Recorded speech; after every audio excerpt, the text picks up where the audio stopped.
let me check because I hear, yeah. Once again, welcome to Turkish Republic of Northern Cyprus.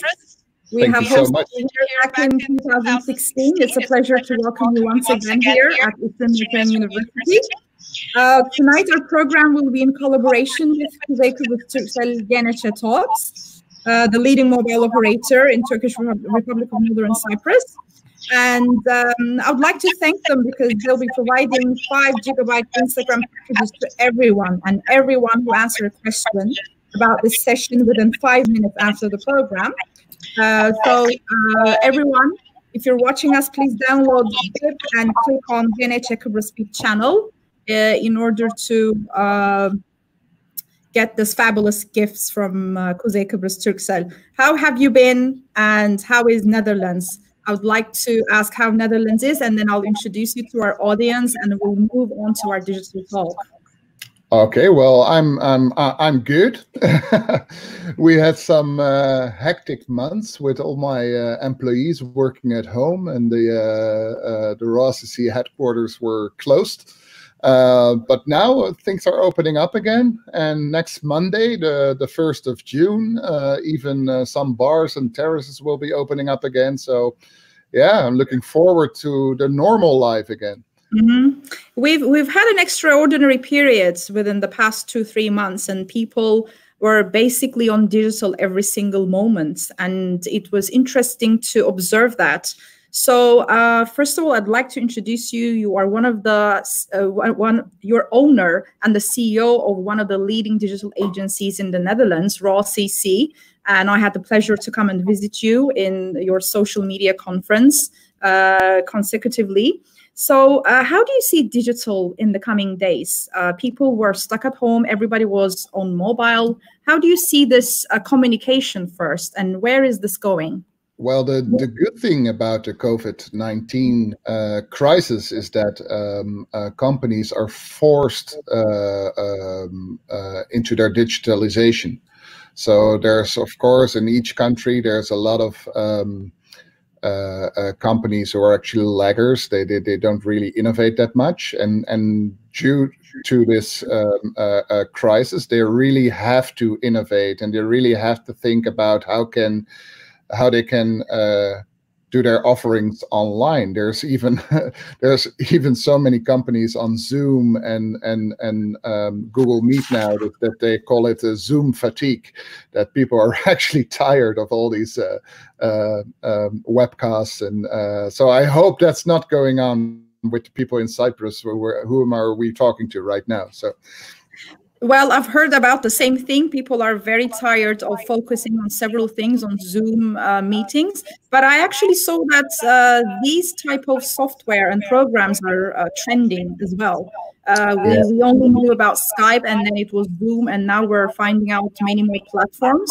What do you think about these conference platforms? Are they going to be more popular? Are we going to go to the workplace, or are we working remotely from now on? Well, I can only talk for myself. I wished I had invested in Zoom about half a year ago, by the way, because it's really, their numbers rocketed. But for my company, for instance, we called the Friday our standard working at home day now, because people are coming to the office again. Some people aren't, because they still have children at home who can't go to school. But most of my employees are coming back to the office, and since the Friday was already a slow day here, we just decided that from now on, each Friday is working at home day. And I also think that in the Netherlands, there's a lot of traffic jams. You probably can't imagine what a traffic jam is if you live in Cyprus. But in the Netherlands, no traffic jams here. Well, here we have a lot of traffic jams, and it's only a small distance between Amsterdam and Rotterdam, and sometimes it takes people about 1.5 hours to travel 70 kilometers. And I do think that, or at least I hope that we won't have to travel for each meeting anymore, because I do think that we got the confidence that there's a lot of meetings which can also be done digital, and we don't have to step in our cars to go to each other. On the other hand, I really miss the in-person meetings as well. But for instance, we do a lot of strategy sessions at RAUWWCC, and we were able to convert our offline strategy sessions. We have these why sessions and these content strategy sessions. We in 2 months' time, we converted them all to digital sessions, and well, we got good results with them. So clients are still happy. So I do think that we really took a leap into digitalization here. So I think the individual use naturally increased, but I actually observed that businesses boomed digitally as well. As an academician, I've been following a couple of corporate structures and how they adapted themselves to the e-commerce world. So did you witness something like this in the Netherlands as well? Well, what I was talking about earlier was actually business to business. So we've only been into contact with our clients via Zoom or Google Meet. And for instance, there's a thing we've never done before, is giving webinars, and we actually rebuilt our conference room into a webinar room and a podcast room. So. And that only makes sense if you get a lot of applications for webinars and podcasts. So, yes, I see a lot of companies making a leap into their digital transformation. And what I actually meant was people started to shop online. So e-commerce business actually boomed, and we witnessed this in my country. So how did that happen in the Netherlands? Well, e-commerce was already quite big in the Netherlands, but what really boomed was e-commerce in terms of grocery shopping. So we have a few grocery services. One of them is Picnic, and one of them is Albert Heijn and Jumbo. And in the first weeks of the COVID-19 lockdown, or as our Prime Minister calls it, our intelligent lockdown, fortunately, we weren't in a complete lockdown. We were still allowed to go outside. But there were such long waiting lists for these grocery services. And I do think there's still a lot of waiting lists for those. You're already allowed to go to the supermarket now, but there's still way more people shopping their groceries online than there used to be. So people are really comfortable with that. So I actually witnessed that there are some innovative apps as well in order to avoid human touch. And a couple of days ago, I actually saw a menu which you can go and download and not touch the menu. You would just show the barcode and you would have the menu on your phone. Do you think these apps are going to be quite popular in the future? So they're going to be digitally trending, and the human touch is going to disappear? No, the human touch will be back as soon as we're allowed to touch each other again. It's we're in this 1.5 meter economy now. You see a lot of startups pushing these QR code applications for restaurant owners, and that's actually quite handy. You put a QR code on your table, and then you can scan it, and you see the menu, and you can order, and the waitress just has to come to your table, and that's all interaction there is. But I think we can't keep up with that for longer than half a year, because people need to touch each other and to interact with each other, and there's actually a name for it. Actually, I was quite worried about a lot of my employees have relationships and they live together with their spouse, but there's also some singles, and I would hate to be single in a time like this, and there's actually a term for not be able to touch anyone. It is a skin hunger. So you really feel like, and I'm sure we can't keep up this way of living without any physical interaction for more than half a year or a year.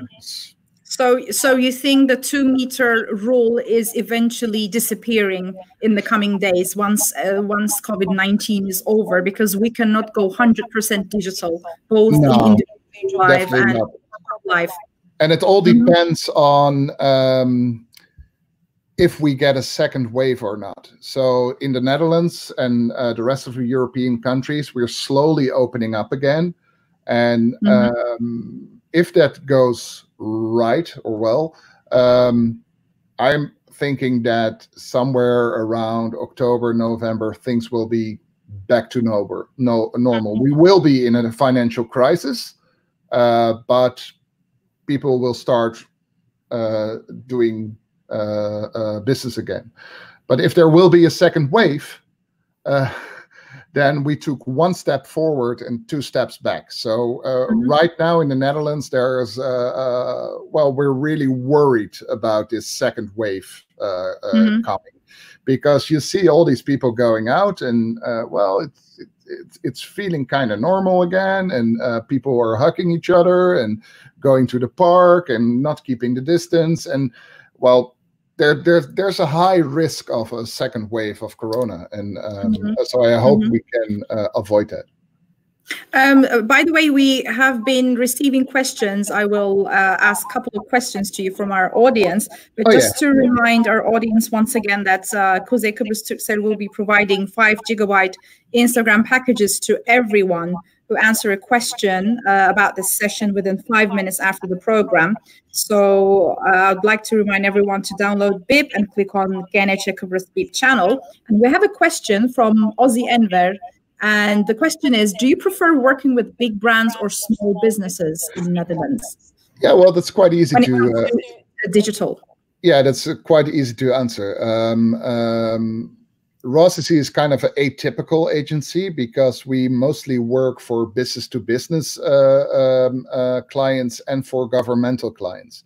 So we do a lot of work for the Dutch government, for the municipality of Rotterdam, for the municipality of the cities around us. And we work a lot for these B2B, business-to-business offices. And I kind of like that. I'm not such a big fan of working for big A-label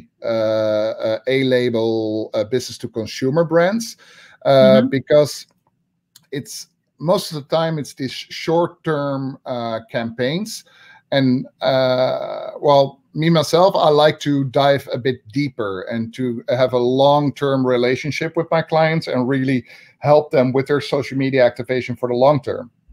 So, for instance, there's this a company where we already work for about 7 or 8 years, and that's not atypical. We have a lot of clients where we work longer than 5 years for. So that's hardly ever possible with big A-label brands.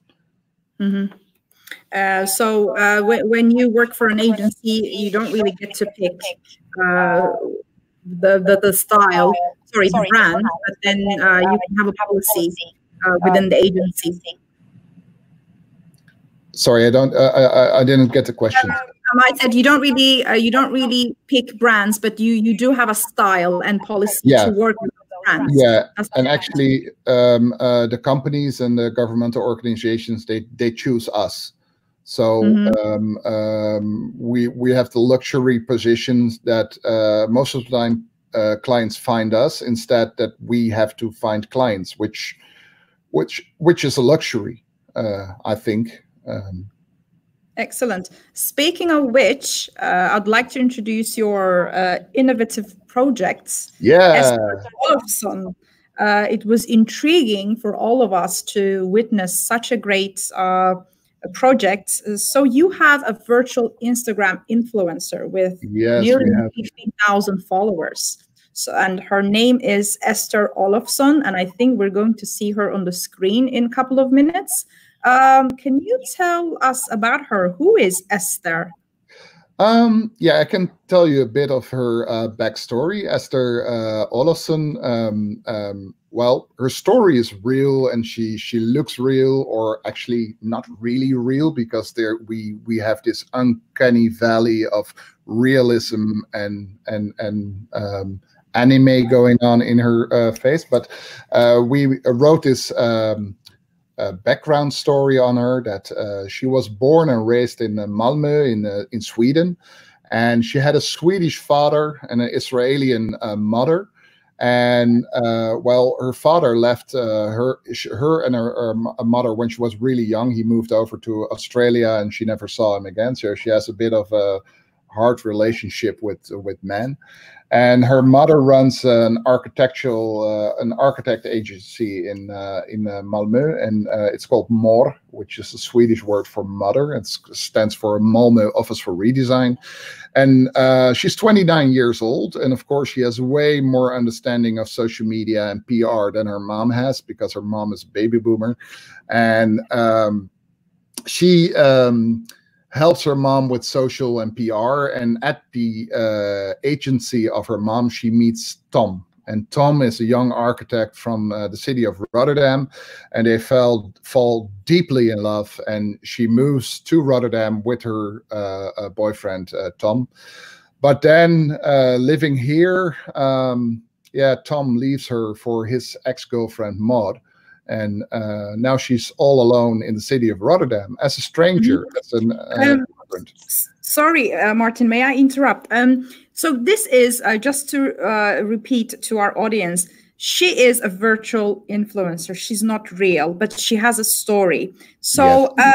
May I ask why you have initiated this project? What brought you the idea of creating a virtual influencer who doesn't exist in real life? And as far as I'm concerned, you are doing collab with this Instagram influencer. So how does her story exist on Instagram for other customers, business-wise? If you can make a connection between businesses and Esther? That's a lot of questions into one. Let me first start with yes, where I got the idea from. There's quite a few virtual influencers around. Actually, if you search for the hashtag virtual influencer on Instagram, you come across really beautiful virtual influencers, men and females, but also a lot of not so successful projects. And in 2016, there was a company called Brud in LA who started with the most popular virtual influencer, which is called Lil Miquela. And Lil Miquela, they brought her to life in 2016. She is a Generation Z girl with a Brazilian heritage, I think. And in 2018, the company Brud got about $6 million of funding. So there's a lot of money behind it. And what they realized is that people don't mind that Lil Miquela is not real, as long as the story is good. And that got me triggered. So I went into following other virtual influencers. For instance, I followed Shudu. You can find her at the Instagram account Shudugram. She's the first virtual supermodel. So she does a lot of assignments for Elle and Vogue. Just to remind once again, our audience can go to Esther Olofsson's Instagram account and find more about her. It's Esther.Olofsson on Instagram. Esther.Olofsson. So do you see any risks behind this? There isn't a real person behind a brand. It's all virtual reality. Well, is there any authenticity? Yeah, well, there actually are some risks, but also a lot of opportunities. Actually, the only risk I can see is that right now, for instance, the platform LinkedIn, according to LinkedIn, you're not allowed to open up a LinkedIn account if somebody is not real. The same counts for Facebook. I'm not sure about Instagram, but it's probably also in their small terms that you're not allowed to open up an account which is not real. So by the letter of the law, we're doing something which is not allowed. On the other hand, since this thing is getting so big, I think that these platforms will allow good virtual influencers because they have a big follower base and people want to learn their story. And I think that as long as you don't lie about if she's real or not, and as long as the story is good, people are really willing to follow this story. And that's what we see on Instagram, on Esther Olofsson Instagram as well. We got a lot of press coverage last week, and I was a bit scared that there was a lot of skeptic people. But actually, most of the critics we received were really positive because people liked the story and people liked the way she looks, the way she dressed, the story she tells on her Instagram story, but also on her timeline. And actually, if you think of it, it's not that different than following a story of Disney. People are fan of Elsa from the movie Frozen as well, and that's also a made-up story. It's just that this character is living her life in her made-up life in the real world. And then there's also the other side of the story, and that's that actually a lot of real influencers. Well, exactly. And we have a question here actually about influencers and whether you prefer to work with the real influencers. Do you work with real influencers in your agency, or is this? Well, actually, I haven't worked with a lot of influencers at my agency because we do a lot of B2B and governmental work. And while influencer marketing is, for the most part, it's more for business to consumer marketing.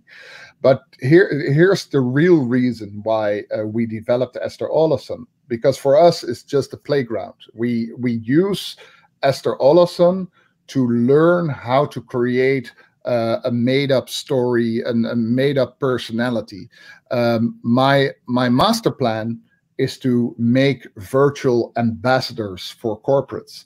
So, for instance, if I can, Turkcell is our sponsor, so I'm using them as an example now. What a lot of these corporates see is they get less and less interaction and less interaction on their corporate channels. And most of these corporates, they do a lot of employee advocacy, where they let their employees share their content because people get more reach and interaction than actually corporate accounts get. And here's where the interesting part for creating a digital influencer or virtual influencer or virtual ambassador comes in. It has a sweet spot between a personal account and a corporate account. And my idea is that a virtual ambassador is the ideal way of telling your corporate story and following the corporate story of a corporate like Turkcell, and without the risk of your employee moving towards another company and taking all these stories with them. So I believe that there is space in the digital world for virtual ambassadors to perform as employee ambassadorship for corporates, and that's the real reason why we've created Esther Olofsson. So that's interesting. What you're actually saying is that a virtual influencer is always there, and there isn't any risk for corporates, and they can always collaborate with them. And you do have other questions, and I would like to... Can I elaborate on this? Because you can really create his or her character around the corporate values of the corporate we make them for. And you can, for instance, a virtual ambassador or virtual influencer is forever. Esther Olofsson is forever 29. It's like Groundhog Day. She never gets any older. And for a brand, that's real good value.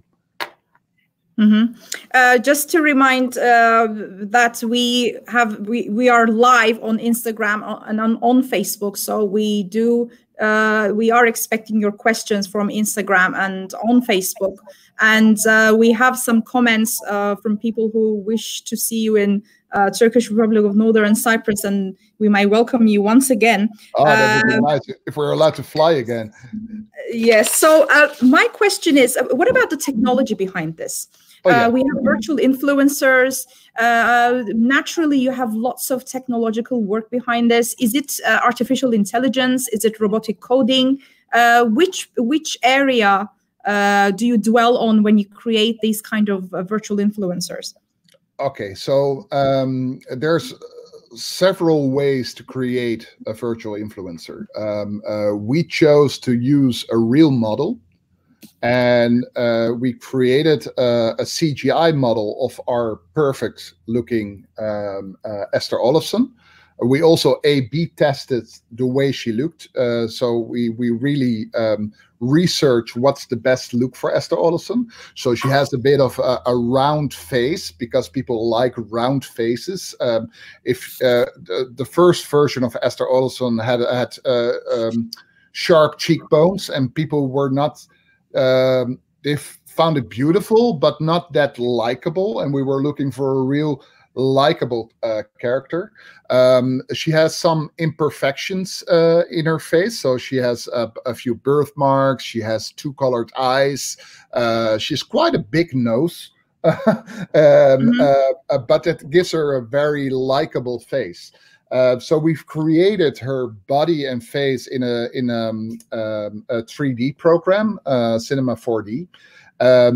But when we create a picture like the last one we posted today, we make a picture of a model with the same shape as Esther Olofsson has, and then we deep fake the CGI model of Esther Olofsson into the face and body of our stand-in, our model. And then we do a lot of Photoshop work afterwards to get this perfect blend of realism and CGI. There's also another way to approach this, and that's what Nunuri does. Nunuri is a high fashion virtual influencer. She has about 300,000 followers. I've met her maker. He is such an artist, but they chose to create the complete body and all the clothes of Nunuri. And that's way more work because they work for about 24 or 48 hours into one picture. And with the technology we got, we have about 4 to 8 hours of work. So there are different ways of creating a virtual influencer. Our biggest challenge now, because right now we're only posting still images, so our next challenge will be to post video images where she's going to move, which is of course a lot more work. And then our next challenge will be to give her a voice. And that will be a real hard challenge, because we want her to be onafhankelijk, independent of any real life person. So if the stand-in model we use now doesn't want to work with us again, we just go and look for a stand-in model with with somewhat the same shape. But for a voice, that's different, because a voice is so connected with your personality, that we choose to create a voice, a computer-generated voice. So right now we're working on a voice, and of course it's an English-speaking voice, but with a very heavy Swedish accent. So we can't use any other voice. Interesting for the techno optimists. We have questions, but I'll have to pick one and end the session soon, because we don't have time left. I have a question, and here it goes. Some companies ask me on my Instagram if I want to be one of their ambassadors. Are these fake? Shall we give them some credit? What do you think of those? Well, I think that if you're approached by a company because they want you to be their ambassador. It's the first question you should ask is, do you like this company? Is it a company which you want to promote towards your followers? Today we got an Esther Olofsson today got a question of a beauty branch or a beauty brand, sorry, a beauty brand, and we were like, if you want to promote this beauty product, and we were like, nah, that's not really a brand which our idea of Esther Olofsson would use. It was a bit too low end. It was towards a whole different demography. And we're like, well, we're really sorry. We think your brand is beautiful and you should keep up the good work. But Esther Olofsson can't promote this because it doesn't suit her personality. And that's, I think, the same as you do with the invites you get on being an ambassador. Maarten, thank you very much for joining our session tonight.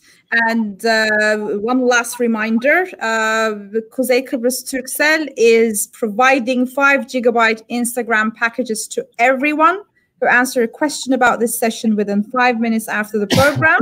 So our audience should download BIP and click on Genç Ecommerce BIP channel. Thank you very much for accepting my invitation and taking part in this session. I wish we could talk more, but maybe we can do another session in the future. More than welcome. Greetings to Netherlands, and thank you very much once again. Hope to see you very soon. Cheers. Have fun.